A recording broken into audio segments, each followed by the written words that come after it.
हमारे घर भी भगवान जरूर आएंगे। कब? जब हम भी सबरी की तरह इंतजार करना सीख लेंगे तब। एक संत गा रहे थे, संत जी गा रहे थे, तुमने आंगन नहीं बुहारा, चंचल मन को नहीं सुधारा, कैसे आएंगे भगवान, कैसे आएंगे भगवान, है ना। तुमने आंगन नहीं बुहारा, चंचल मन को नहीं सुधारा, कैसे आएंगे भगवान, कैसे आएंगे भगवान। जब तक हम अपना आंगन नहीं बुहारेंगे, मतलब साफ करेंगे। कौन सा आंगन? हमारा हृदय आंगन है, और इस आंगन को हम साफ सुथरा रखें, बिल्कुल शबरी की तरह, निष्काम निष्कपटता। जब माता शबरी के यहाँ आए तो शबरी के अंदर 9 प्रकार की भक्तियां थीं। उन 9 भक्तियों को राम जी ने बड़ी श्रद्धा से सुनाया। माँ, तुम्हारे माध्यम से हम जगत को यह कह रहे हैं कि नवमहु एकहु जिनके होई, नारी पुरुष सचराचर कोई। इन 9 में से एक भक्ति भी किसी के अंदर आ गई तो उस प्राणी का उद्धार हो जाएगा। कौन सी भक्ति जरूरी है जीवन में? प्रथम भगति संतन कर संगा। पहली भक्ति है संतों का संग करना। व्यर्थ की बकवास करने से अच्छा है, व्यर्थ का प्रपंच करने से अच्छा है, जब भी बोला जाए तो भगवान के बारे में बोला जाए। हम आपके बारे में बोलेंगे तो क्या फायदा होगा? हमारे पड़ोसी अच्छे हैं और पड़ोसी बहुत बुरे हैं, हमें क्या करना? पड़ोसी अच्छे हैं इससे भी हमें क्या करना, और हमारे पड़ोसी बुरे हैं इससे भी हमें क्या करना? जबकि आज लोग ज्यादा समय अपना रिश्तेदारों की बुराई में या पड़ोसी पड़ोसन की बुराई में ज्यादा समय गुजारते हैं। जबकि यहाँ लिखा है कि पहली भक्ति है सत्संग करना, भगवान की कथा सुनना, संतों की संगति करना। पहली भक्ति है। आप कुछ ना कीजिए, केवल भगवान की कथाओं का श्रवण पान कीजिए, केवल श्रवण पान कीजिए, केवल श्रवण। इतने भर से हम सभी प्राणियों का कल्याण हो जाएगा। पहली भक्ति है कथा सुनना। माता शबरी नित्य कथा सुना करती थी। आप भी आदत बनाओ कि आपको रोज कथा सुनना है। इसीलिए हम साधना टीवी पर आपके लिए रोज कथा का सुंदर सा कार्यक्रम लेकर के आते हैं। टीवी पर ना सुन पाए तो आप अपने मोबाइल पर यूट्यूब पर अनिरुद्धाचार्य जी डालें और यूट्यूब के माध्यम से सुन लिया करें, बच्चों को सुनवाया करें। जो बात आपको अच्छी लगा करे वो रिपीट बच्चों को जरूर सुनवाया करें। बच्चों की बुद्धि इसी से ठीक होती है। सत्संग के बिना गति नहीं है। पहली भक्ति है सत्संग करना। दूसरी भक्ति क्या है? दूसरी भक्ति है दूसर रति मम कथा प्रसंगा। भगवान की कथाओं को प्रेम से सुनना और सुनकर उन कथाओं के प्रति प्रेम रखना। भगवान की कथाएं सुन लेना अलग विषय है, पर प्रेम से सुनना, श्रद्धा से सुनना। केवल कानों से नहीं सुनना, आंखों से भी सुनना। आंखों से सुनना क्या है? बोले जैसी जैसी कथा हम कह रहे हैं कि राम जी सबरी के घर आए तो आपके अंदर सबरी का चित्र बनता जाए, और हम कह रहे हैं राम जी ने सबरी को बेर खिलाया, तो वो चित्र जो हम कहते जाएं वह चित्र आप वह कल्पना अपने भीतर करते जाएं। यही है सुनना। तो दूसर रति मम कथा प्रसंगा। कथाओं को प्रेम से सुनना, भाव से सुनना और उसे हृदय में समाहित करना, ये दूसरी भक्ति है। तो तीसरी भक्ति गुरुपद पंकज सेवा, तीसरी भक्ति अमान। तीसरी भक्ति क्या है? गुरुजनों की सेवा। हमेशा अपने गुरुजनों की सेवा करते रहना चाहिए। माँ की सेवा, पिता की सेवा, अतिथि की सेवा, चरणों की सेवा जरूर करना चाहिए। सबके चरण दबाना चाहिए। जो आपसे बड़े हैं, पूज्य हैं, उन सभी के चरणों की सेवा करनी चाहिए। सेवा करने वाला, कहते हैं ना, जो सेवा करेगा मेवा खाएगा। अब सेवा नहीं करे तो मेवा कहाँ से खाए? इसीलिए बच्चों को चाहिए कि वो अपने से बड़े लोगों का, माता पिता का, गुरुजनों, अतिथियों का खूब चरण सेवा किया करें, चरण वंदना किया करें। माता लक्ष्मी नित्य अपने नारायण के चरण दबाया करती हैं। ये चरण सेवा करना तीसरी भक्ति है। इसीलिए ये दास अनिरुद्ध अपनी माओं की, जो वृद्ध माताएं गौरी गोपाल वृद्धाश्रम में रहती हैं ना, हम उन सभी माताओं के चरण जरूर दबाते हैं। माताएं तो कई बार मना करती हैं, बेटा मत दबाओ पाँव, बेटा मत दबाओ पाँव। हम कहते हैं माँ आपको पता नहीं है, हमें पता है, इन चरणों में ही नारायण का वास है। यदि हम चरणों से जुड़ गए तो भगवान से जुड़ना यही है। यदि आप चरणों से नहीं जुड़े तो भगवान से कभी नहीं जुड़ पाओगे। इसीलिए चरण सेवा करने से भगवान की सेवा मानी जाती है। आप किसी के भी पांव दबाइए, आप ये सोचकर मत पांव दबाइए कि मैं फलाने व्यक्ति के पांव दबा रहा हूँ। आप ये सोचकर पांव दबाया करिए कि मैं नारायण के पांव दबा रहा हूँ। तो पांव दबाएंगे यहाँ पर फल मिलेगा भगवान नारायण के चरण दबाने का।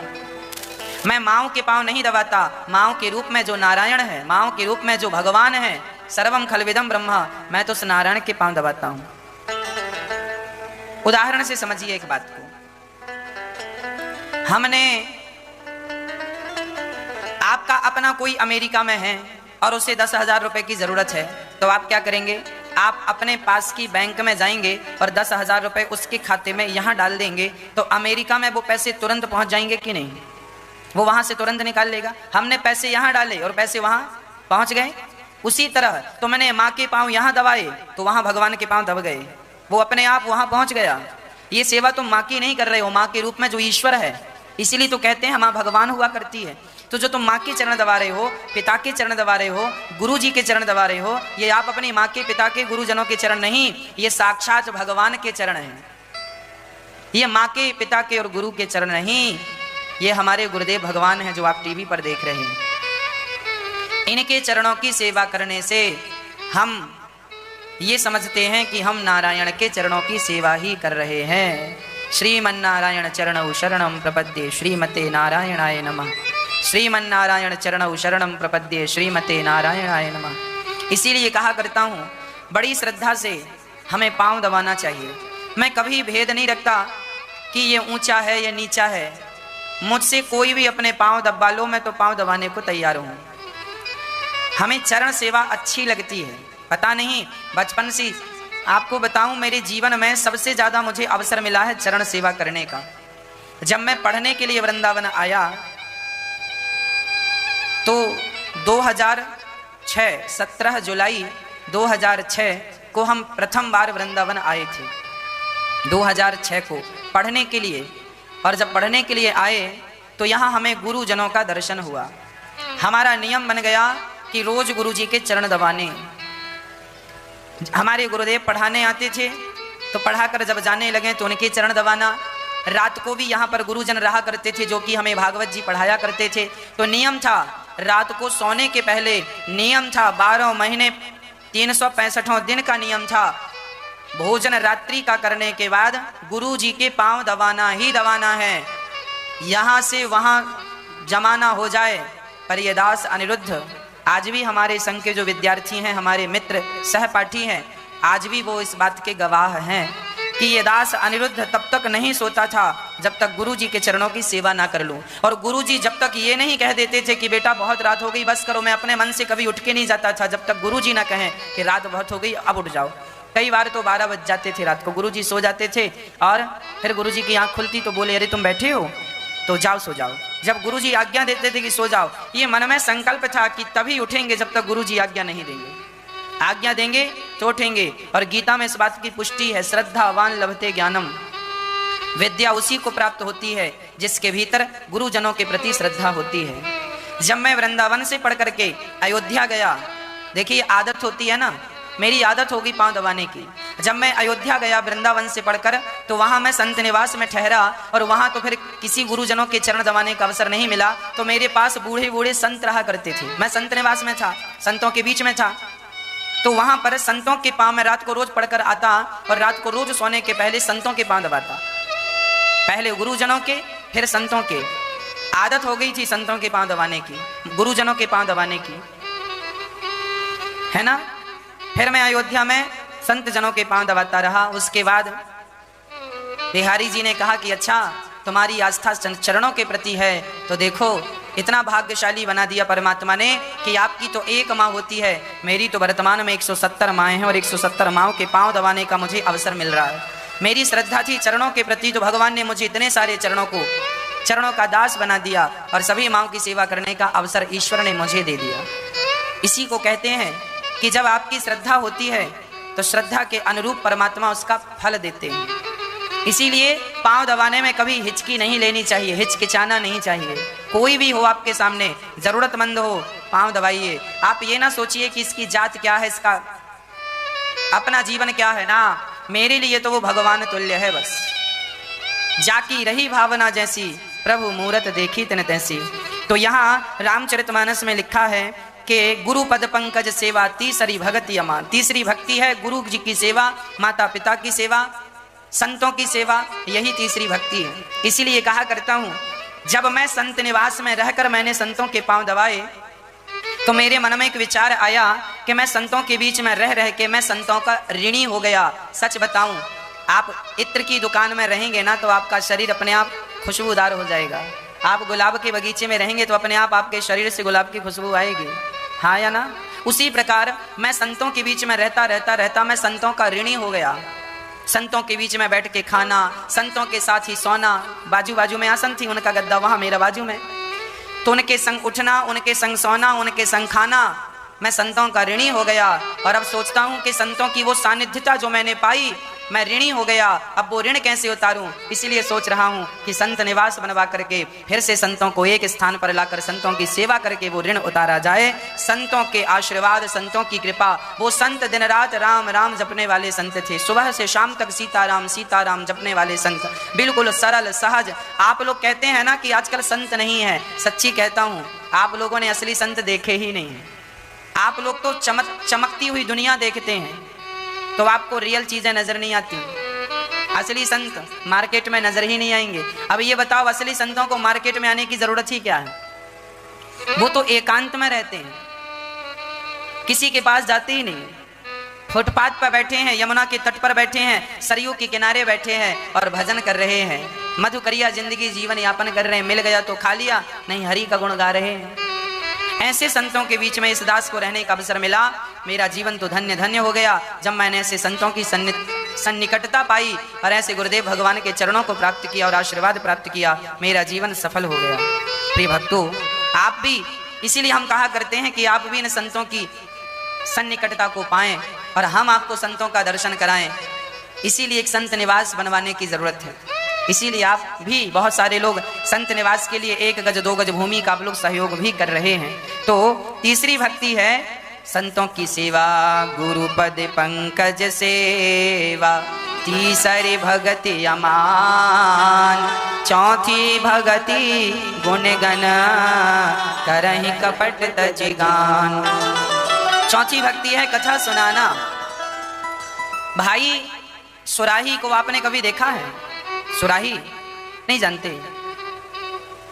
कुम्हार जैसे घड़ा बनाता है ना, ऐसे एक सुराही बनाता है। उसका पेट बड़ा होता है, मुंह बिल्कुल छोटा सा होता है और उसमें 2 छेद होते हैं। जैसे चाय की केटली होती है ना, चाय की केटली में भी 2 छेद होते हैं, एक वो जिससे चाय भरते हैं और दूसरी वो जिससे चाय निकालते हैं। ऐसे एक सुराही हुआ करती थी पुराने जमाने में। लोग अपने साथ सुराही लेके चला करते थे, छोटी हुआ करती थी, पीठ में बांध लेते थे, चलते थे। तो जो सुराही होती है ना, उसका पेट जरा बड़ा होता था और 2 छेद होते थे।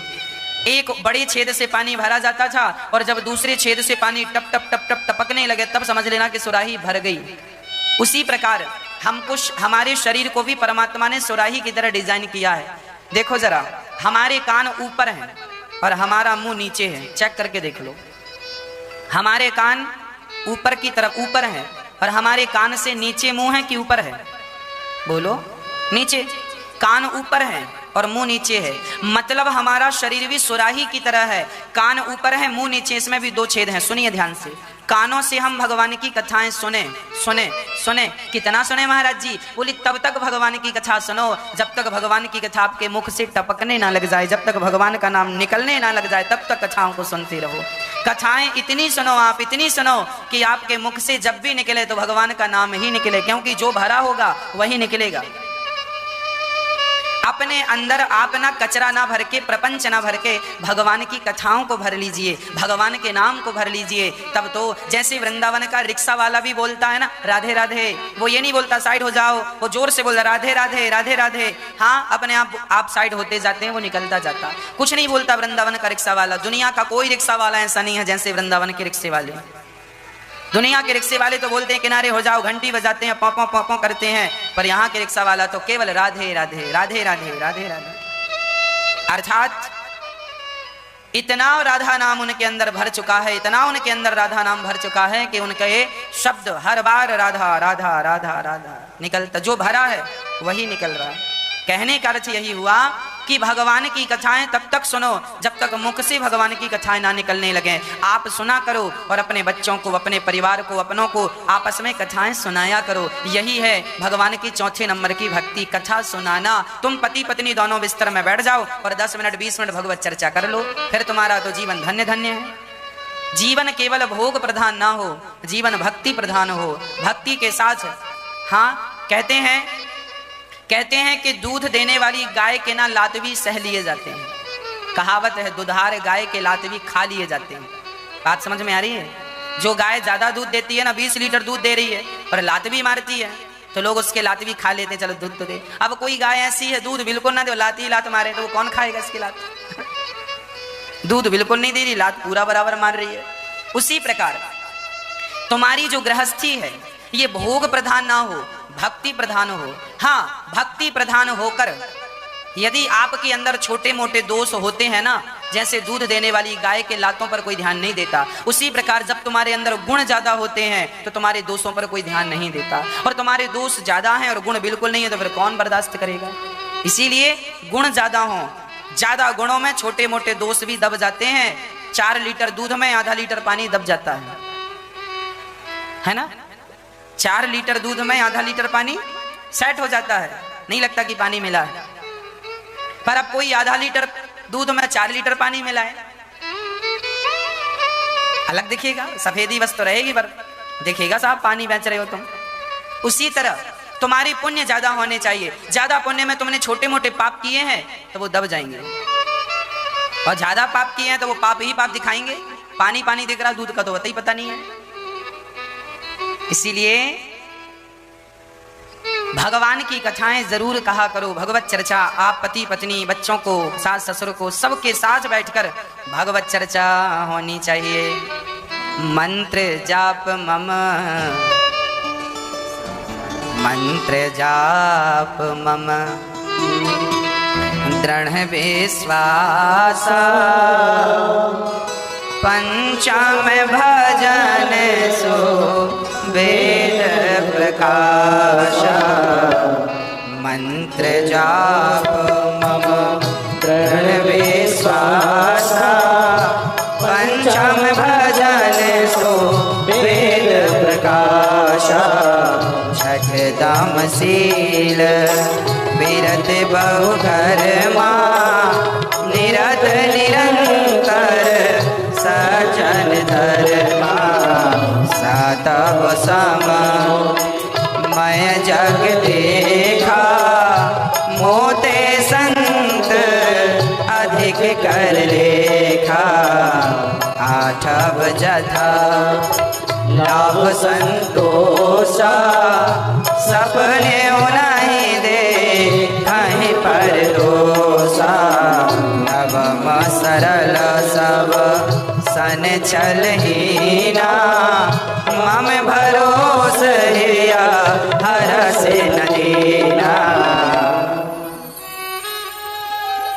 पांचवी भक्ति क्या है मैया जी? ध्यान से सुनो। पांचवी भक्ति है, मैया ओ मेरी माँ, वो पीछे का कूलर चालू कर दो, मैया को गर्मी लग रही है। मैया जरा ध्यान से सुनियो। पांचवी भक्ति क्या है? मंत्र जाप मम दृढ़ विश्वासा, पंचम भजन सो वेद प्रकाश। भगवान का नाम जपना पर विश्वास के साथ जपना, ये कौन सी भक्ति हो गई? भगवान का नाम तो जपो पर शर्त है कि विश्वास के साथ जपो। किसके साथ जपना मैया? भगवान का नाम किसके साथ जपना है मैया जी? मैया पानी डलवा दो उसमें। किसके साथ जपना भगवान का नाम? विश्वास के साथ। भगवान का नाम तो जपना ही चाहिए पर शर्त है नाम जपने में कि विश्वास के साथ जपो। अच्छा, आप लोगों को भगवान पर विश्वास है कि नहीं? हाँ या ना? है। अच्छा, आपको पूरा विश्वास है भगवान। अच्छा ये बताओ, आप में से चिंता और टेंशन किस किस को है? कोई टेंशन हो, कोई चिंता हो तो हमें तुरंत बताओ। आप में से किस किस को टेंशन है और चिंता है? हाथ उठाओ। यदि है तो आज ही आपकी चिंता और टेंशन दूर ना कर दिए सो आप कहना। किसको है बस ये बता दो। आपको टेंशन है, चिंता है, आपको है मैया जी? अच्छा, अब हाथ नीचे कर लो।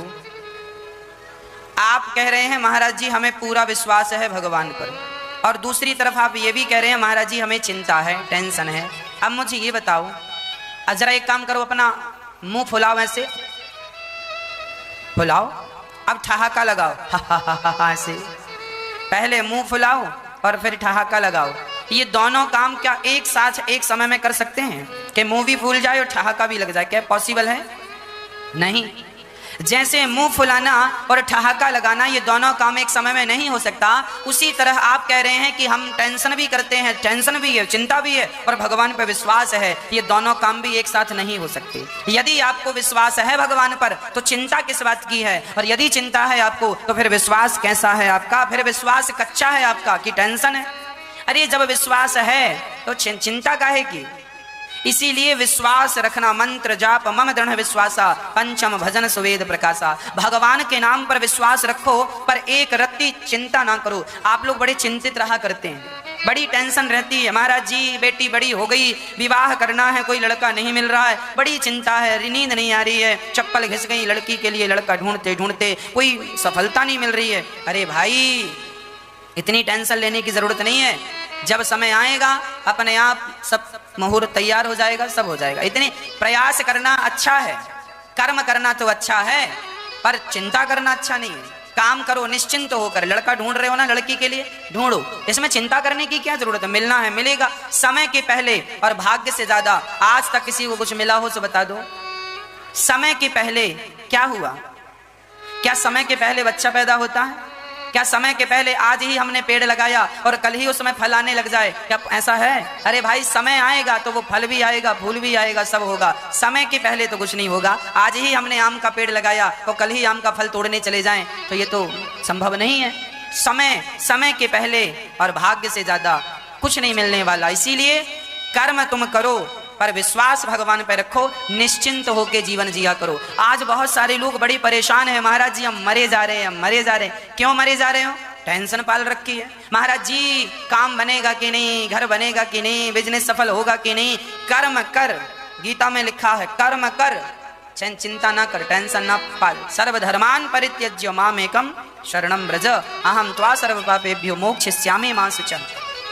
तू मेरी शरण में आ, फिर देख मैं तेरे साथ क्या करता हूं, तुझे कहां से कहां पहुंचा देता हूं। फर्शों से अर्शों में ना बिठा दूं तो कह देना। इसीलिए कर्म करना हमारा कर्तव्य है पर चिंता करना हमारा काम। अच्छा एक बात बताओ, देखो आपकी गोद में छोटा सा बच्चा सो रहा है कि नहीं? छोटा सा बच्चा निश्चिंत होकर मां की गोद में सो जाता है ना?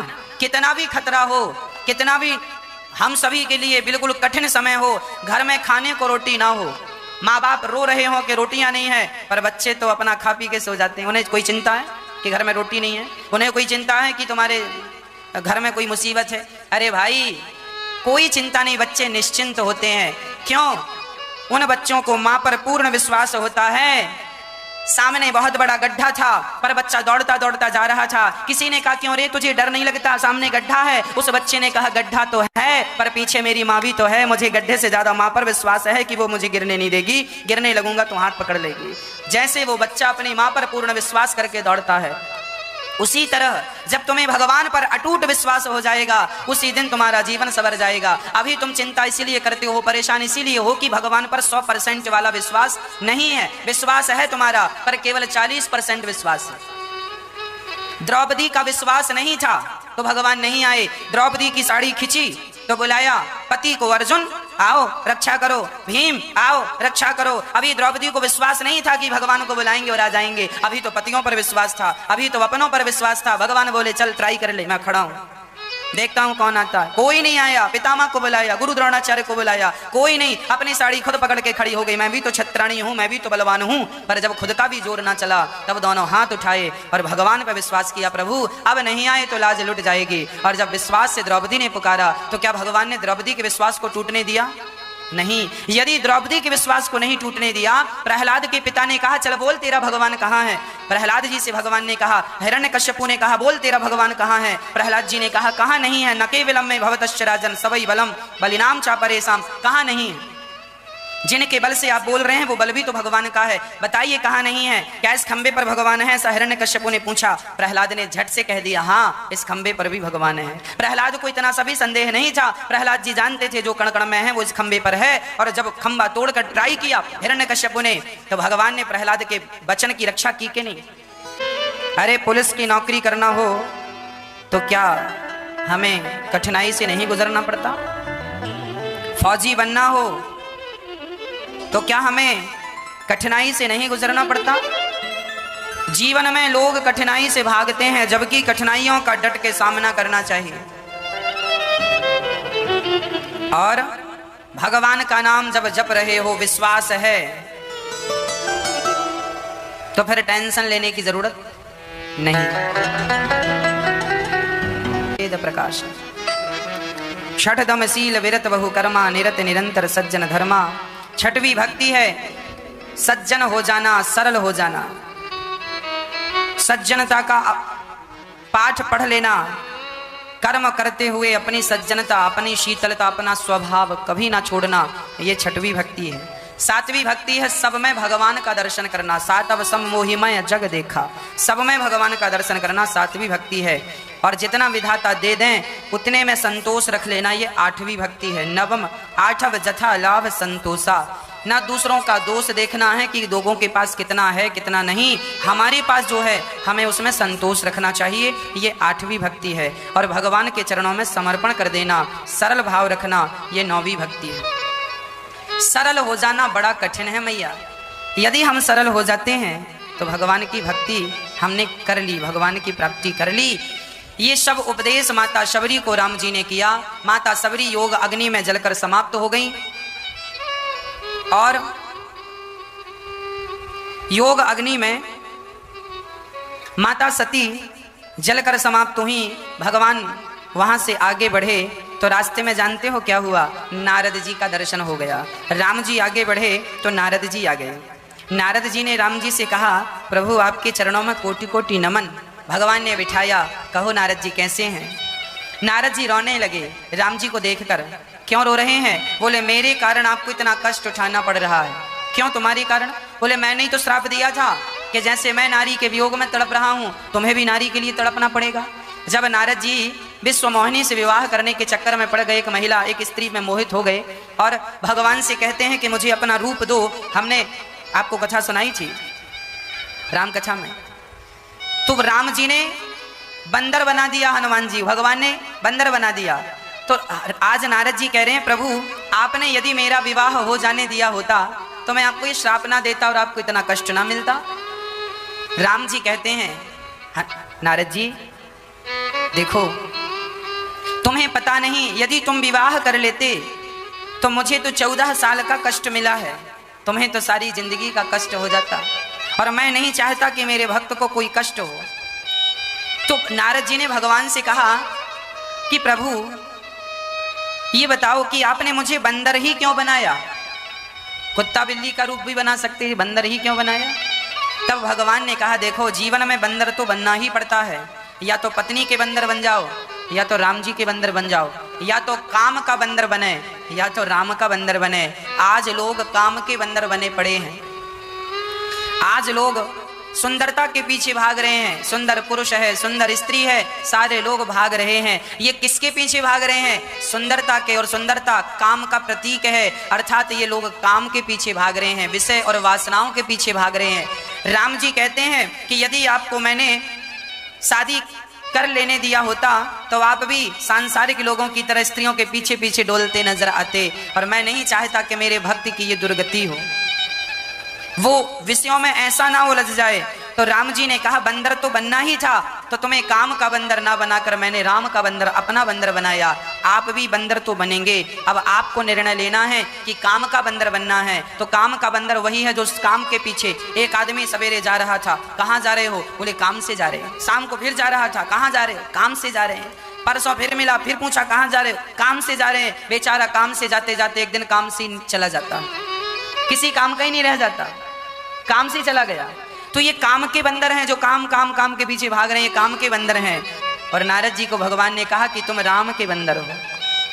सब ही नचावत राम गोसाई, जिसे स्त्रियां नचाती हैं, जिसे पुरुष नचाते हैं, वह तो काम के बंदर हैं। और जिसे भगवान नचाते हो, जो भगवान के लिए नाचते हो, ये सब राम के बंदर हैं। तो ये राम के बंदर बनने में ज्यादा अच्छा है, काम के बंदर बनने से अच्छा। इसीलिए हमने तुम्हें काम का बंदर नहीं, राम का बंदर बनाया है। नारद जी चरणों में गिर पड़े, प्रभु आप कितने दयालु हैं। कई बार हमें लगता है कि भगवान ने हमारे साथ गलत किया, पर जरा गहराई और गंभीरता से विचार करके देखो तो गलत कुछ भी नहीं होता। हमें ऐसा लगता है कि हमारे साथ गलत हुआ, माना कि आपका मन था कि ये सामने वाली प्रॉपर्टी आप खरीद लेते, आपके सामने वाला प्लॉट आप खरीद लेते, पर हुआ यही कि किसी दूसरे व्यक्ति ने खरीद लिया। अब आपको लग रहा है मेरे पास पैसा भी था, पर पता नहीं क्या हुआ, मैं खरीद नहीं पाया। इतना पूजा करता हूं पर भगवान ने मेरी सुनी नहीं, एक भी नहीं सुनी। आप ये क्यों नहीं सोचते कि यदि आप खरीद लेते तो हो सकता है उसमें कोई नुकसान होता आपका?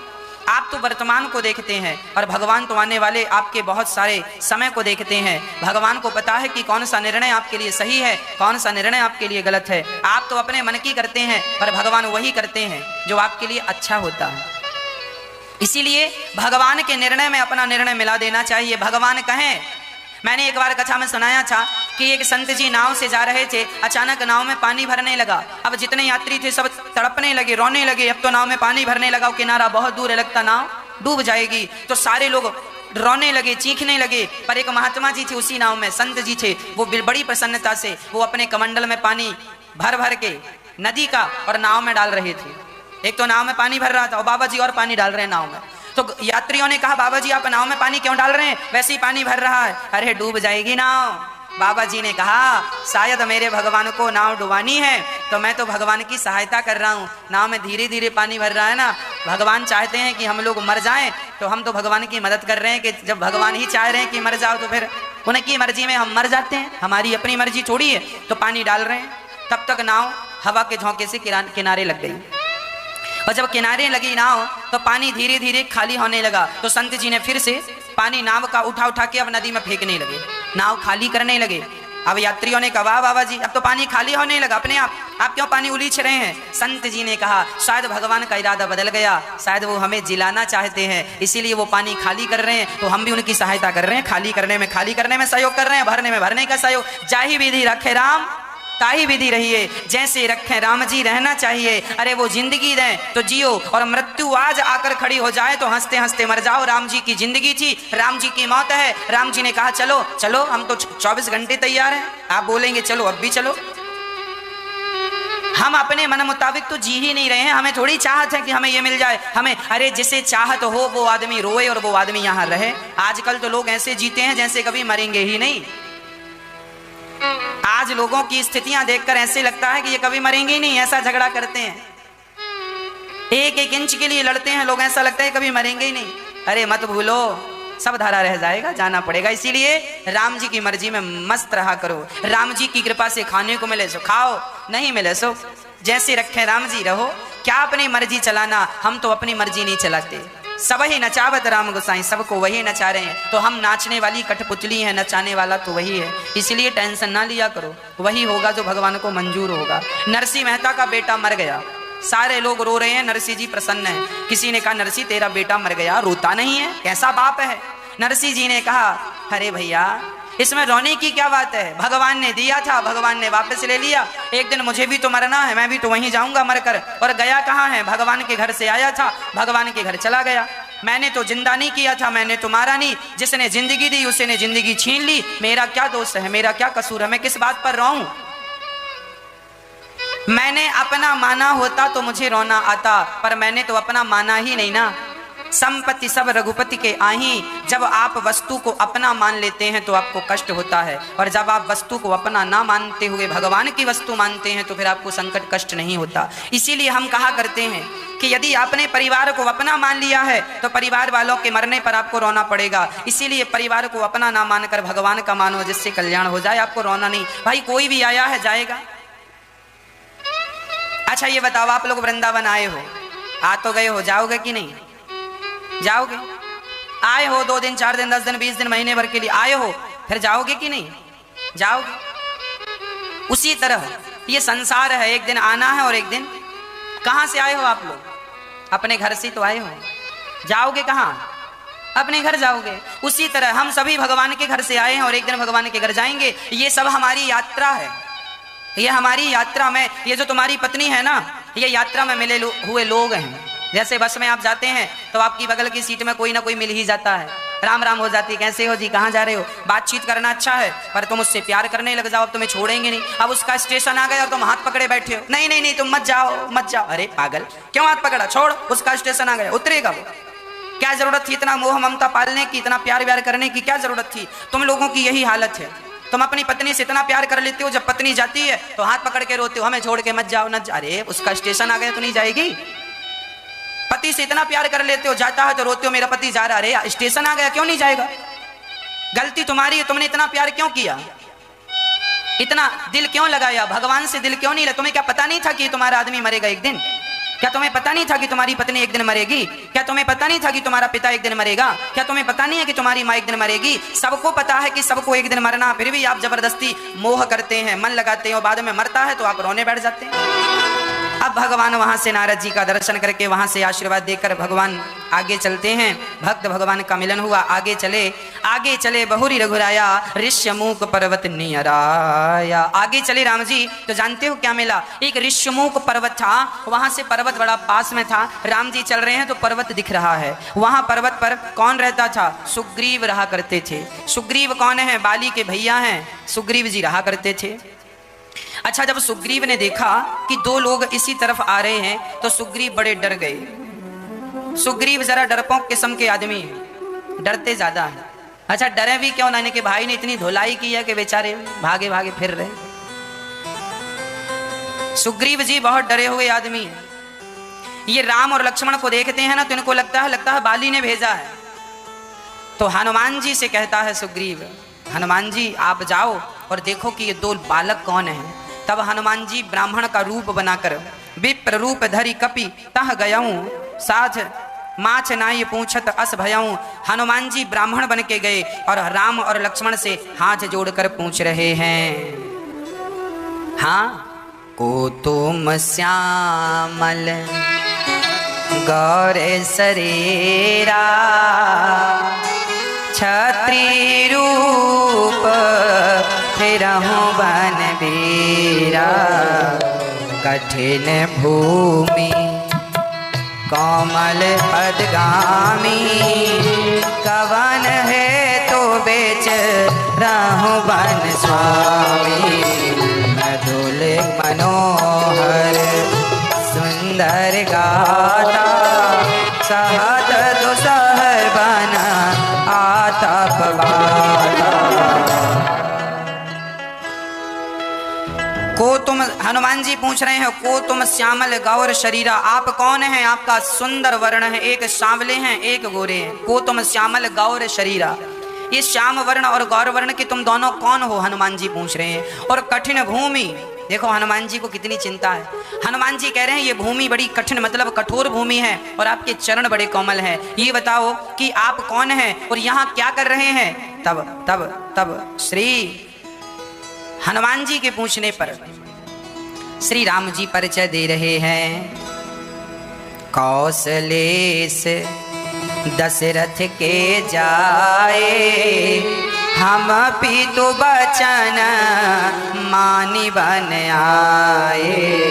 हम कौशलेश, हम दशरथ जी के बेटा राम और लक्ष्मण हैं। हमारे पिता ने हमें जंगल में भेजा है। यहाँ हरि निश्चर पै देहि, विप्र फिरहि हम खोजत तेहि। हे पंडित जी, राम जी कह रहे हैं यहाँ हमारी पत्नी को एक राक्षस ने हरण कर ली, सीता को, और हम उसी की खोज में यहाँ वहाँ ढूंढ रहे हैं। अब हनुमान जी ने जब सुना तो हनुमान जी समझ गए कि ये तो मेरे भगवान हैं, इनका तो हमारे भगवान ही अवतार लेकर राम लक्ष्मण राम बनकर आए हैं। और हनुमान जी पहचान ना सके, हनुमान जी चरणों में गिर गए। प्रभु पहचानी परऊं गहि चरना, सो सोखे उमा जाए नहीं बरना। हनुमान जी राम जी के चरणों में गिर पड़े। प्रभु मुझे क्षमा कीजिए, मैं आपको पहचान ना सका, और ऐसे तीखे तीखे सवाल कर दिए। प्रभु क्षमा कर दो। भगवान ने देखा कि पंडित जी जमीन में पड़े हैं। हनुमान जी कह रहे हैं, एको मैं मंद मोह बस, कुटिल हृदय अज्ञान, पुनि प्रभु मोहि बिसारेऊं, दीन बंधु भगवान। हनुमान जी कह रहे हैं शायद आपने मुझे विसार दिया है, देखो मैं तो अज्ञानी हूँ। हनुमान जी अपने आप को कह रहे हैं मैं अज्ञानी हूँ, मैं कपटी हूँ, कुटिल हूँ, और देखो प्रभु लगता आपने हमें विसार दिया। हनुमान जी जमीन में पंडित जी बन के पड़े हैं और अपने आप को सब कुछ कह रहे हैं, पर राम जी ने उठाया नहीं। जब हनुमान जी अपने बंदर के रूप में आए, तब रघुपति, जब हनुमान जी अपने निज तनु प्रगट प्रीति उर छाई, जब हनुमान जी पंडित जी बने रहे तो राम जी ने नहीं उठाया, और हनुमान जी जब अपने बंदर रूप में आए तो राम जी ने उठाकर हनुमान जी को छाती से लगा लिया। मानो राम जी कह रहे हैं कि मेरे सामने कपट तो बिल्कुल नहीं चलेगा, तुम हो बंदर और बने हो पंडित जी, ये कपट है, अंदर कुछ और बाहर कुछ। ऐसे भगवान को अच्छा नहीं लगता। निर्मल मन जन सो मोहि पावा, मोहि कपट छल क्षेत्र न भावा। हनुमान जी राम जी कहते हैं हमें निष्कपटता अच्छी लगती है, जिसके अंदर कपट होता है ऐसा कपटी व्यक्ति हमें बिल्कुल नहीं भाता। इसीलिए कहा करता हूं आपसे कि जितने जल्दी हो सके आप अपने भीतर का कपट त्याग दीजिए, निष्कपट हो जाइए, भगवान के बन जाओ, कोई कपट ना रहे, जैसे अंदर हो वैसे बाहर रहा करो। अच्छा, आप लोगों के अंदर कपट है कि नहीं? हाँ या ना बताओ। है मैया? मैया जी आपके अंदर कपट नहीं है? बिल्कुल। मैया कह रही है हमारे अंदर बिल्कुल कपट नहीं है। मैया आप बताओ आपके अंदर कपट है? हाँ मैया आप बताओ आपके अंदर कपट है? हाँ कि ना, कि गोल गोल? हाँ है। आप लोगों के अंदर भले कपट ना हो, पर मेरे अंदर तो कपट है। ये कपट क्या है? कपट यही है कि देखो, वैसे तो मैं हूं एक नंबर का मूर्ख, अज्ञानी। मैं अज्ञानी हूं, मैं मूर्ख हूं, पर मैं अपने आप को विद्वान कहलाऊं, यही तो कपट है।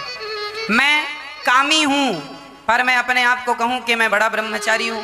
एक तो कामी है और फिर भी कह रहे हैं कि मैं ब्रह्मचारी हूं, यही कपट है। तुम जैसे हो वैसे ही भगवान के सामने खड़े हो जाओ और भगवान से कह दो कि नाथ मैं कामी हूं, मैं क्रोधी हूं, मैं लोभी हूं, इस दुनिया की जितनी बुराइयां हैं सारी बुराइयां मेरे भीतर हैं और मैं बुराइयों से घिरा हुआ हूं, मैं कपटी हूं नाथ, मुझे आप पवित्र कर दीजिए।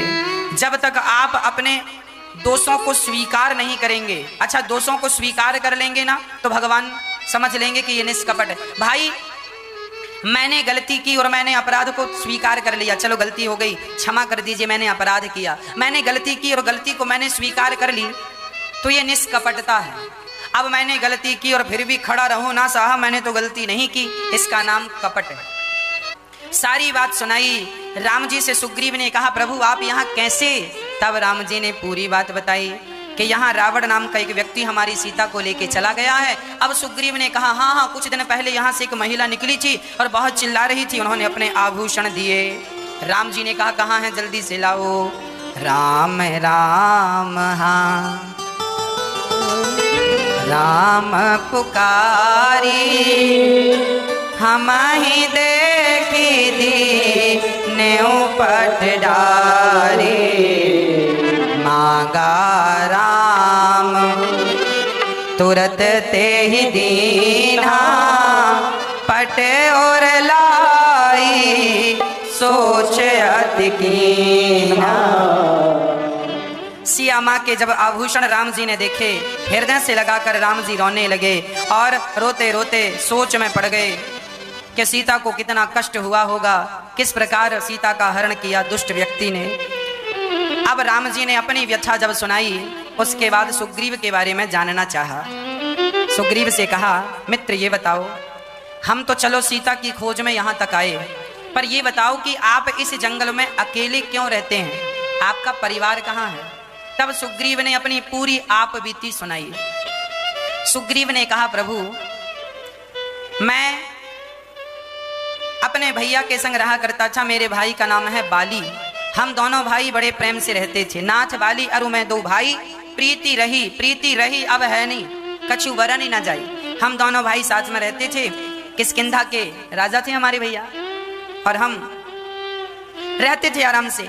एक दिन हमारे यहाँ पर एक मैं नाम का दैत्य आया और उसने ललकारा, तो बाली भैया तुरंत दौड़ कर गए और मैं नाम के दैत्य को मारने के लिए वो भाग भाग कर एक गुफा में घुस गया।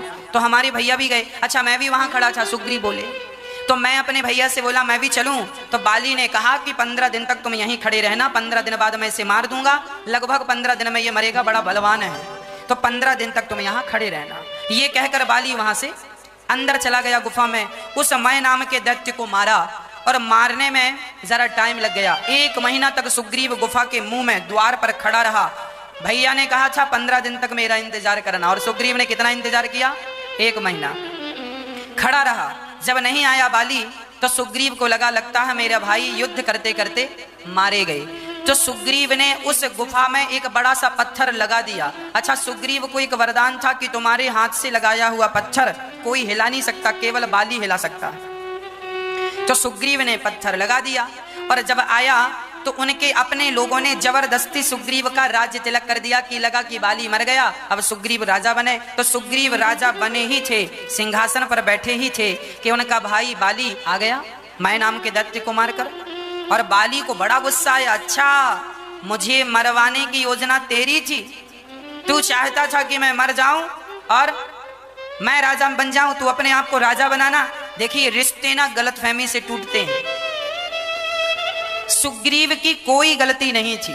सुग्रीव के भाई ने कहा कि 15 दिन का इंतजार करना, सुग्रीव ने 1 महीने का इंतजार किया। अब जब लगा कि ये मर गया, तो जबरदस्ती लोगों ने राजा बना दिया, राज तिलक कर। अब सुग्रीव की बात बिना सुने बाली ने उसे सिंहासन से उठाकर जो मार लगाई, सुग्रीव भागा, अब तुझे जान से मार दूंगा। देखिए, बाली को गलतफहमी हो गई कि मेरे भाई ने लगता मुझे मारने का इसीलिए मैंने दानव को भेजा। अब देखो, जब आदमी षड्यंत्र, जब आदमी कहते हैं ना राई का पहाड़ बनाना, छोटी सी बात का पहाड़ बना के खड़ा कर देना। अरे बाली को चाहिए था कि सुग्रीव से पूछता कि क्यों भैया, क्या तुम हमारे मरने का ही इंतजार कर रहे थे? तब सुग्रीव बताता कि भैया मैं 15 दिन नहीं 1 महीना खड़ा रहा और मेरी गलती नहीं है, इन लोगों ने जबरदस्ती बिठा दिया, मंत्री संत्रियों ने। पर सुग्रीव की बात सुने बिना बाली ने निर्णय ले लिया कि मैं इसे देखूंगा नहीं, और मारना चाहा। तब सुग्रीव प्राण बचा करके भागा। यही आप और हम सबके जीवन में घटनाएं घटती हैं। आज हम लोग अपने भाई की बात नहीं सुनते, अपनी बात सुनाते हैं, हम आरोप लगाते हैं, तुम गलत हो, तुम गलत हो। अरे एक बार उसकी भी तो सुन लो, वो क्या कहना चाह रहा है। कई बार पति कहता है पत्नी से, तुम गलत हो, तुमने ऐसा कहा होगा, तुम ऐसी हो, तुम वैसी हो। अरे एक बार पत्नी का पक्ष भी तो सुन लो कि वो क्या कहना चाह रही है, क्या बात सही है, क्या गलत है। जज अच्छा वही होता है जो दोनों पक्षों को अच्छे से सुनता है, दोनों पक्षों को सुने और सुनकर बाद में निर्णय ले। एक पक्ष को सुनकर तो न्याय नहीं हो सकता ना। इसीलिए हमेशा यदि आपकी पत्नी कहीं से गलत है, तो एक बार पत्नी गलत है, आपको प्रूफ है, आपके पास सबूत है, फिर भी आपको उससे पूछना चाहिए क्या ये बात सही है। आपका पति गलत है, फिर भी एक बार उसको पूछना चाहिए क्या ये बात गलत है, ये बात सही है। ऐसे बिना पूछे, बिना बातचीत किए आप डायरेक्ट निर्णय कर दें कि अब तुम्हारी शक्ल नहीं देखेंगे, तुम्हारा हम त्याग करते हैं, तुम्हें मार डालेंगे, ये निर्णय तो ठीक नहीं है। रिश्तों को यूं ही नकार नहीं दिया जाता। कहते हैं रिश्तों में गांठ पड़ जाए तो कैंची से उस गांठ को काटा नहीं जाता, बल्कि अपने हाथों से सुलझाने का प्रयास करो। वो गांठ खुल जाए तो ज़्यादा अच्छा है। गांठ खुल जाएगी तो धागे को तोड़ना नहीं पड़ेगा, और गांठ नहीं खुली तो फिर ना चाह करके भी कैंची चलाना पड़ेगा। और यहाँ पर एक संत ने कहा है कि रही मन धागा प्रेम का, मत तोड़ो चटिकाए, और टूटे से फिर ना जुड़े, जुड़े तो गांठ पड़ जाए। सुग्रीव और बाली जैसे भाइयों की यदि लड़ाई हुई तो केवल कन्फ्यूजन के कारण लड़ाई हुई है ना, केवल कन्फ्यूजन थी। बाली को बहुत बड़ा कन्फ्यूजन था कि मेरे भाई ने मुझे मारने के बाद राजा बनने की कोशिश की, जबकि ये बात बिल्कुल गलत थी। अच्छा, राम जी के साथ भी कुछ ऐसा ही समय आने वाला था। सुनो, जब राम जी वनवास आए चित्रकूट, तो जब भरत जी मिलने आए तो लक्ष्मण जी को गुस्सा आया। लक्ष्मण जी ने कहा, लगता है भरत हम लोगों को जंगल में मारने आ रहा है सेना लेकर। गलत फहमी तो देखो लक्ष्मण जी को भी हो गई अपने भरत जैसे भाई के लिए। लक्ष्मण जी को लगा जब इसकी मां नागिन थी तो नागिन का बेटा नाग ही होगा। पर राम जी का निर्णय देखिए, राम जी बोले, ना लक्ष्मण, पहले भरत को आ जाने दो और भरत की बातें सुनने दो कि उसके मन में क्या है। अरे मेरे मन में क्या है एक बार सुन तो लो। इसीलिए गृहस्थों के लिए यह बात बड़ी महत्वपूर्ण है कि आप एक पक्ष को सुनकर कभी निर्णय ना लें, दोनों पक्षों को सुनना आवश्यक है। पत्नी ने कुछ कहा तो वो उसने ऐसा क्यों कहा, माँ ने ऐसा कहा तो क्यों कहा, उसके पीछे कारण रहा होगा। अब आप डांटने लगे, तुमने ऐसा क्यों कहा। अरे कहा है ना, उसने गलत कहा तो दंड देना, पर ये तो पूछ लो कि उसने ऐसा क्यों कहा, है ना। ये सारे निर्णय हों इसके बाद। इसीलिए कहते हैं रिश्तों की गांठों पर कैंची ना चलाकर सुलह कर लो, प्यार मोहब्बत से सुलह कर लो। सुग्रीव ने सारी आप बीती सुनाई कि अब तो भैया मारता है पर हम भागे भागे फिर रहे हैं, हम यहां रह रहे हैं। अच्छा ठीक है। अब राम जी ने कहा, हाँ सुन सुग्रीव मारी हूं। अब राम जी ने कहा, जो न मित्र दुख होई दुखारी, तिनहि बिलोकत पातक भारी। जो अपने मित्र को देखकर दुखी नहीं होता, ऐसों को देखना नहीं चाहिए। सुन सुग्रीव मारी हूं, बाल ही एक ही बाण, ब्रह्म रुद्र शरणागत, गए न उबरे हैं प्राण। क्या कहा सुग्रीव, राम जी ने, सुन सुग्रीव, मैं अब बाली को एक ही बाण से मारूंगा, ये मेरी प्रतिज्ञा। तुम्हारे को बड़ा कष्ट दिया है।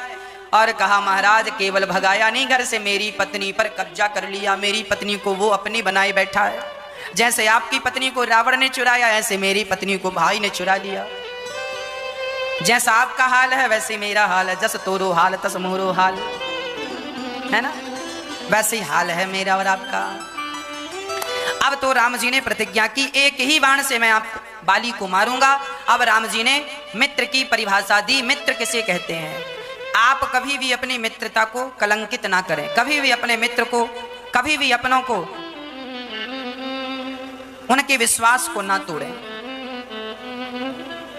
आज हम देखा करते हैं कि बहुत सारे लोग अपने दोस्तों को धोखा दे देते हैं, मित्रों को धोखा दे देते हैं। जो व्यक्ति अपने मित्रों को धोखा देते हैं, जो अपनों के विश्वास को तोड़ते हैं, ऐसे व्यक्ति घोर नरक में जाते हैं। इसीलिए कभी अपनों के, एक तो विश्वास, या फिर मित्र ही मत बनाओ, या तो विश्वास ही मत दिलाओ, और दिलाए हो तो फिर उस विश्वास को निभाओ। किसी को मित्र कहो मत, और कहो तो उस मित्रता को निभाओ। इसीलिए जो न मित्र दुख होहि दुखारी, तिनहि बिलोकत। जो अपने मित्र के दुख में दुखी नहीं होता, जो अपने मित्र के सुख में सुखी नहीं होता, ऐसों को देखने से भी पाप लगता है, रामचरितमानस में लिखा है।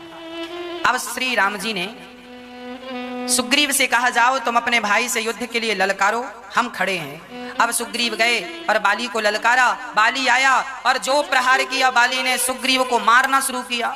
अब राम जी ने देखा कि सुग्रीव और बाली दोनों एक ही जैसे हैं, जुड़वा। अब राम जी को लगा, हे भगवान, कौन सुग्रीव है कौन बाली है, और कहीं मैंने बाण मार दिया और सुग्रीव को लगा तो मित्र की हत्या हो जाएगी। अच्छा, राम जी ने नहीं बाण मारा। अब सुग्रीव भागा भागा आया, राम जी मैंने कहा था कि आप नहीं मार सकते। अच्छा, सुग्रीव ने भगवान राम की बड़ी परीक्षा ली है, ताल के वृक्षों में छेद कराया है, हड्डियों के द्वारा परीक्षा ली है, पर राम जी समय पास हुए हैं। सुग्रीव ने कहा, प्रभु आपने मारा क्यों नहीं, मेरी तो देखिए यहाँ पिटाई हो गई, यहाँ पिटाई हो गई। तब राम जी ने कह दिया तुम दोनों एक से दिख रहे हो। अच्छा ये बताओ, किसी माँ के दो बच्चे एक से हों जुड़वा, तो जमाना भले ना पहचाने कि कौन राम है कौन लखन है, पर माँ तो पहचानती है ना, हाँ या ना। एक प्रश्न यहां पर खड़ा हो गया, क्या भगवान जो सर्व स्थान पर सर्वव्यापी हैं, क्या उन भगवान को भी कभी भ्रम हो सकता है? फिर यहां क्यों लिखा है कि ते ही भ्रम ते नहीं मारे सो? क्या राम जी को कभी, राम तो परब्रह्म है, क्या वो सुग्रीव और बाली में अंतर नहीं जानते थे? जानते थे, पर राम जी को भी भ्रम हो गया। राम जी ने जब सुग्रीव और बाली को लड़ते देखा ना, तब राम जी को अपने भाई भरत की याद आ गई और राम जी बोले राम राम, एक भाई ये है दोनों और एक भाई वो मेरा था जो सिर पे खड़ाऊ लेके जा रहा। ये भ्रम हो गया। राम जी को लगा ये त्रेता चल रहा कि कलयुग आ गया। राम जी को लगा कि ये त्रेता युग चल रहा है कि कलयुग आ गया, भाई भाई लड़ रहे हैं। इसीलिए राम जी को भ्रम हो गया कि कहीं कलयुग तो नहीं आ गया, क्योंकि कलयुग में ऐसे लड़ेंगे भाई भाई, और ये तो त्रेता में ही लड़ रहे हैं। राम जी को भैया भरत की याद आ गई, एक भाई वो था भरत जी और एक ये है, देख लो। तो राम जी ने कहा कि थोड़ा इन्हें अवसर दो। राम जी को बड़ा भ्रम हो गया, अपने भाई की याद आ गई। श्री राम जी अब बड़े प्रेम से बड़े भाव से तुरंत हनुमान श्री सुग्रीव का स्पर्श किया। सुग्रीव जी की सारी पीड़ा दूर हुई और सुग्रीव फिर मैदान में गए। भगवान ने अपनी माला पहना दी कि ये माला तुम्हारे गले पे है तो मैं पहचान लूंगा। मैली कंठ सुमन के माला पठवा पुनि बल दे दे विशाला। भगवान ने अपना बल देकर अपनी शक्ति देकर माला पहनाकर सुग्रीव को भेजा।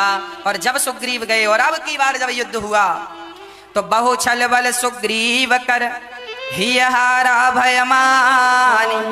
सुग्रीव, देखो यहाँ स्पष्ट लिखा है, जब तक सुग्रीव अपना बल लगाता रहा तब तक राम जी चुपचाप खड़े रहे। अच्छा बड़ा बड़ा बलवान बन रहा है, लगा ले अपना बल। बहु छल बल सुग्रीव कर, सुग्रीव को लगा मैं अपनी ताकत से भैया को परास्त करूंगा, बाली को। ओ छल बल सब लगाया, पर जब काम नहीं चला तब लिखा ही हारा भयमानी। जब अपने आप को हारा हुआ मान लिया, सुग्रीव ने अपने आप को क्या माना? सूरदास जी एक पद लिख रहे हैं, सुनेरी मैंने निर्बल केवल राम। जब तक आप अपने बल से लड़ोगे तब तक भगवान का बल नहीं लगेगा। आप जब अपने आप को भगवान के हवाले कर देंगे, प्रभु अब मेरा कोई बल नहीं है, अब आप कृपा कीजिए। इसीलिए कहता हूं अपने आप को ना भगवान के चरणों में सरेंडर कर दिया करो। मैं आपका हूं, बस बात खत्म। अब आप जानो और आपका काम जाने। जब सुग्रीव जब तक अपना बल लगाता रहा तब तक राम जी ने बाण नहीं मारा। लगा ले बेटा अपना बल। और जब अपना बल हार गया, कोई बल नहीं काम आया, तब हार अंदर से मान लिया। तब राम जी ने मारा राम तब हृदय मांझ सरतानी। तब राम जी ने बाण खींचा, जो छोड़ा जाकर बाली के छाती पर लगा और बाली तुरंत परा बिकल मही सर के लागे। पुनि उठ बैठ देखी प्रभु आगे। अब तुरंत जमीन पर गिर पड़ा बाली और जब थोड़ी देर के लिए ना बेहोश हो गया। और जब होश आया तो देखा क्या कि बाली के सामने भगवान श्री राम खड़े हैं। बाली राम को देखते हुए श्याम गात सिर जटा बनाए, अरुण नयन सर चाप चढ़ाए। श्याम सुंदर श्याम सा रूप था, सांवला रूप था, सिर पर जटा थी, धनुष और बाण लेकर राम जी खड़े हैं। बाली राम जी को मन से प्रणाम कर रहा है और हृदय प्रीति मुख बचन कठोरा, बोला चिताई राम की ओरा। बाली के अंदर ना राम के प्रति प्रेम है, हृदय में प्रेम है, पर वचन बड़े कठोर बोला। बाली जानते हो राम जी से क्या बोला? बाली बोला, अरे राम धर्म हेतु अब तरेऊ गोसाई, आपका जन्म तो इस धरती में धर्म की स्थापना करने को हुआ है। परित्राणाय साधूनाम विनाशाय च दुष्कृताम धर्म संस्थापनार्थाय संभवामि युगे युगे। धर्म हेतु अवतरेऊ गोसाई, मारे हूँ मोही व्याध की नाई। बाली ने कहा राम जी आप तो धर्म की स्थापना करने आए हैं, पर आपने मुझे छिप करके मार दिया। क्या बिगाड़ा था मैंने? मेरी दुश्मनी आपसे क्या थी? मैं बैरी सुग्रीव प्यारा, कारण कवन नाच मोही मारा। मैं बैरी हो गया और ये सुग्रीव तुम्हें बड़ा प्यारा लगने लगा। बताओ मेरा अपराध, मैं भाई भाई की लड़ाई थी, तुम्हें बोलने की क्या जरूरत थी और तुमने मुझे क्यों मारा? सुग्रीव ने बड़े कठिन अंदाज में राम जी से प्रश्न किए कि मुझे क्यों मारा आपने? तब राम जी ने उत्तर दिया, अनुजे बधू, छोटे भाई की स्त्री, बहन, पुत्र की स्त्री, ये सब कन्या होती हैं और कन्या ये चारों कन्या के समान है। कन्या, छोटे भाई की स्त्री, बहन, पुत्र की स्त्री और बहन, ये सब कन्या तो है ही, कन्या के समान है। तुमने अपनी छोटे भाई की पत्नी को तुमने अपनी पत्नी बना लिया, क्या तुमने ये सही किया? और तुम जैसे लोगों के लिए ना, जो दूसरों की स्त्रियों पर गंदी निगाहें रखते हैं, अरे पर नारी पैनी छुरी तीन तरफ से खाए, धन हरे यौवन हरे और घोर नरक ले जाए। इस दुनिया में जो आदमी पर नारी से बच गया वो निश्चित भगवान के घर तक जरूर पहुंचेगा, द्वार तक जरूर पहुंचेगा। और यदि पर नारी में तुम उलझ गए तो तुम्हारे कई जन्म बिगड़ने वाले हैं, पर नारी के चक्कर में हैं। इसीलिए राम जी कह रहे हैं तुम जैसों को मार देने से कोई पाप नहीं है। देखिए भगवान का क्या कानून है। भगवान का कानून ऐसा है कि जो पुरुष किसी पराई स्त्री के संग दुराचार करे, उस स्त्री के साथ गलत करे, उस स्त्री को जबरदस्ती पकड़ के अपनी पत्नी बनाकर रखे, ऐसे आदमी को मार देना ही धर्म है। अधर्मी को, ऐसे अधर्मी को मार देना ही धर्म है। और आज हमारे भारत में बलात्कार जैसे अपराधियों को सजा मिलने में 5-5, 10-10 साल लग जाते हैं, है ना? जबकि राम जी कह रहे हैं कि सुन, इन्हीं को दृष्टि विलोकय जोई ताही बधे कछु पाप ना होई। तुम जैसे पापियों को मार देने में कोई पाप नहीं लगता। मैंने मारा इसीलिए मारा क्योंकि तुमने इसकी स्त्री के संग, सुग्रीव की पत्नी के संग गलत किया। और सुन, मूढ़ तो ही अतिशय अभिमाना, तेरी पत्नी ने तुझे समझाया था कि अब वो सुग्रीव के पास राम का बल है, पर तूने नहीं माना। और अब राम जी ने जब उत्तर दिया ना, तो बाली बिल्कुल चुप हो गया। बाली ने कहा, सुनहु राम स्वामी सन चलन चातुरी मोरी, प्रभु अजहूँ मैं पापी अंत काल गति तो। बाली को अंत में कहना पड़ा कि प्रभु मेरी चतुराई नहीं चली। अच्छा, बाली ना अपनी शब्द शैली से राम को उलझाना चाहता था, शब्दों के जाल में उलझाना, पर राम जी तो भगवान है, सुलझ गए। अब बाली कहता है मेरी चतुराई आपके सामने नहीं चल पाई, ये लिखा है। तब राम जी ने कहा, अच्छा बाली तेरे को, अच्छा बाली को राम जी ने क्यों मारा, इसका एक और भी बड़ा कारण था। बाली ने रावण को 6 महीने तक अपनी कांख में दबाया था, और रावण इतना चतुर था कि वो जिससे हार जाता था उसे अपना मित्र बना लेता था। तो रावण ने भी बाली से मित्रता कर ली। रावण की मित्रता थी बाली से। अंगद जी पढ़ने के लिए कहाँ गए थे? लंका। अंगद जी लंका की यूनिवर्सिटी में पढ़ने गए थे। अंगद की शिक्षा लंका में हुई है। ये बड़ा दुष्ट रावण ऐसा था कि जो जहां से देखता कि ये बलवान है वहां दोस्ती कर लेता था।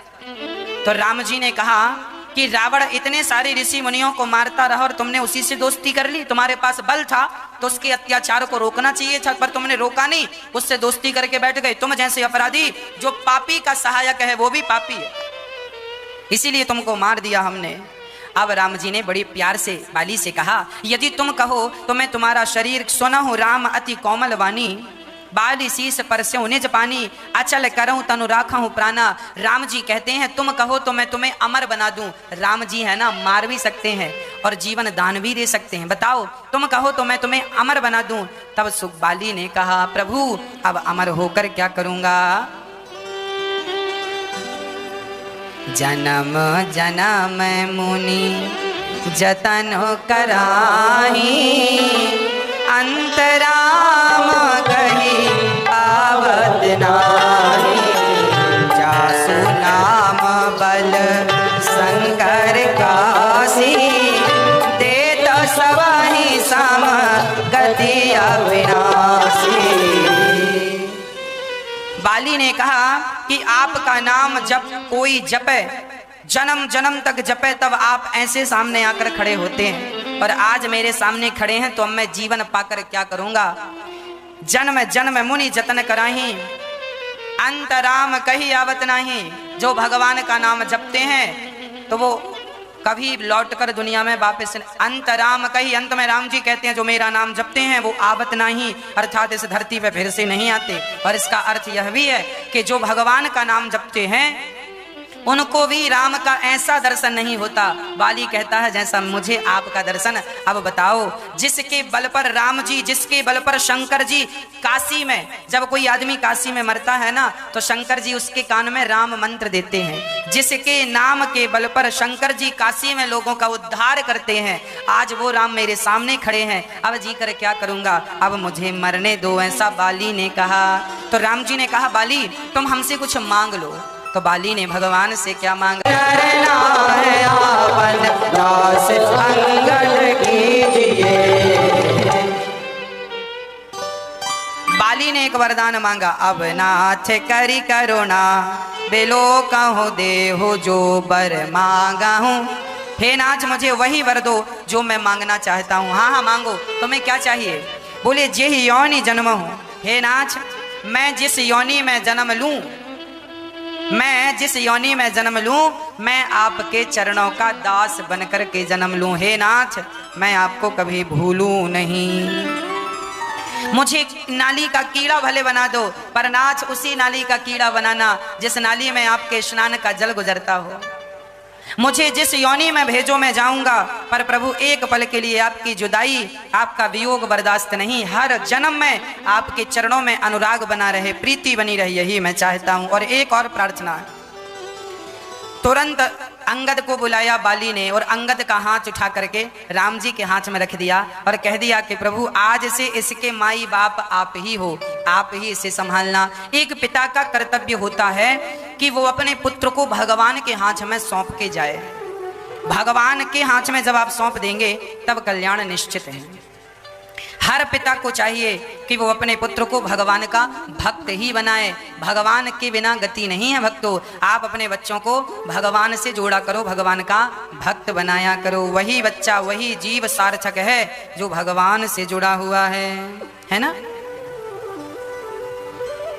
प्रिय भक्तों, अब बड़े प्रेम से जब बाली के प्राण छूटे, राम चरण दृढ़ प्रीति करी, बालक कीन तनु त्याग, सुमन माल जिमि कंठ ते गिरत न जानैना। बाली परम धाम को गया, बाली को परम गति मिली, अपना धाम प्रदान किया। और तभी तारा आई और अपने पति के मरने में रोई, और जब रोई तो राम जी ने उन्हें ऐसा ज्ञान दिया और माया से सब कुछ हर ली, माया हर ली। छित जन पावक छित जल पावक, गगन समीरा, पंच रचित अति अधम शरीरा। क्या बढ़िया उपदेश दिया है राम जी ने। अरे तारा ये बताओ कि तुम रो क्यों रही हो। तारा ने कहा महाराज मेरे पति मर गए, मैं रो रही हूँ। राम जी ने कहा पति मर गए, पति तो तेरे सामने पड़ा है, मरा हुआ, कहाँ गया, ये तो रहा तेरा पति। अरे जब आदमी मरता है तो उसका शरीर तो हमारे सामने ही पड़ा रहता है, मरा कौन, कोई नहीं मरा। आत्मा परमात्मा से आई, परमात्मा में मिल गई, इसमें मरने की बात क्या है। छित जल पावक गगन समीरा, पंच रचित जीव नित्य, के ही लगी तुम रोवा। जीव तो नित्य है और तुम लगी हो रोने। ऐसा उपदेश दिया राम जी ने कि तारा समझ गई और बड़ी प्रसन्न हो गई तारा। सुग्रीव को भगवान ने राजा बनाया, अंगद को युवराज बनाया, और वहां राजा बनकर सुग्रीव अपने सुख में ऐसा खो गया कि बारिश आई, राम जी और लक्ष्मण जी एक गुफा में रह गए अकेले। सुग्रीव राजा बन के मस्ती से आनंद भोग इत्यादि में उलझ गया, और राम जी लक्ष्मण जी को उपदेश कर रहे हैं।